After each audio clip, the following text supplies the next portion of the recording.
This is Inside Indiana Business Radio for the afternoon of Monday, April 10th, 2023. I'm Alex Brown.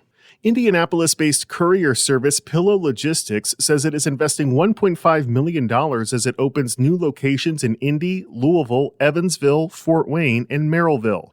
President Matt Straub says the company inked a contract with the Indiana State Library, which will benefit all of its clients. It provides an anchor for us to provide next-day distribution. And what we're going to be able to do is take packages from multiple clients, put these all on the same distribution routes, so I don't have 3 drivers going up into the same territory every day, reducing costs. The company plans to double its workforce over the next year. Indianapolis-based Allison Transmission will continue to be a supplier for the U.S. Army's Joint Light Tactical Vehicle as production moves to the AM General Manufacturing Plant in Mishawaka. Allison has provided transmissions for the armored vehicle since its introduction in 2015.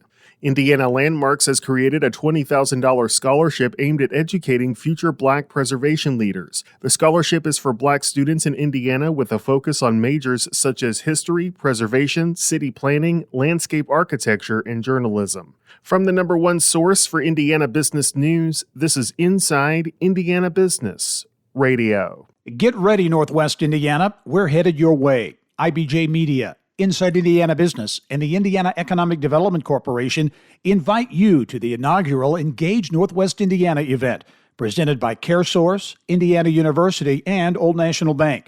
Tuesday, April 25th at Valparaiso University. We'll be diving into regional and statewide initiatives with a focus on talent, education, and issues shaping our economy. More at ibj.com/engage. Indiana lawmakers want to give the General Assembly more power over decisions that are currently left to state agencies, a move that some advocates say would put Hoosiers' health and environment in jeopardy. Major provisions in the latest draft of House Bill 1623 would change the way state agencies adopt regulations that implement state or federal laws. That includes revisions to the process for adopting emergency rules and shortening the time period when rules must be readopted. A sweeping 54-page amendment was added last week to the Administrative Rulemaking Bill, which additionally seeks to put lawmakers in charge of new pesticide regulations and prevent state environmental regulators from making stricter coal ash rules than federal ones. Republican Representative Steve Bartles of Eckerty said his bill seeks to streamline rulemaking, but critics maintain it would make the rulemaking process more burdensome.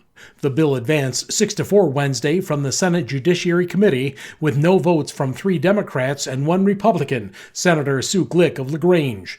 The measure now heads to the chamber floor.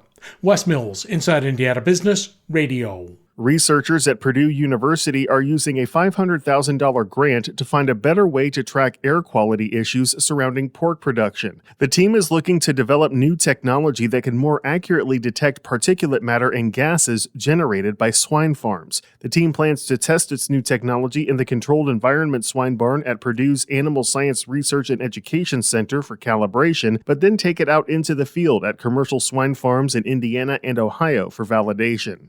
An Indiana city that has seen more than its share of job losses may be seeing a bit of a rebound. Richmond and Wayne County have secured 3 major economic development deals already in 2023, and a 4th could be imminent.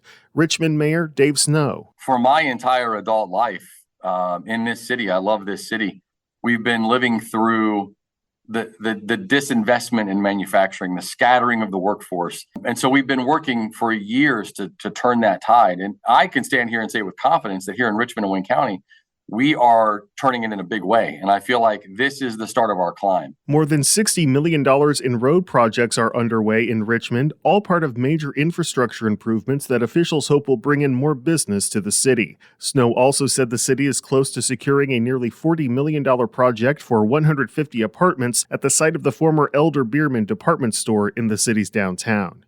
First Internet Bank CEO David Becker is this week's guest on the Business and Beyond podcast with Gary Dick, presented by PNC, a weekly conversation with high-profile Hoosiers in business, sports, and entertainment, and beyond. Available now from your favorite podcast provider. I'm Alex Brown for Inside Indiana Business Radio on Demand.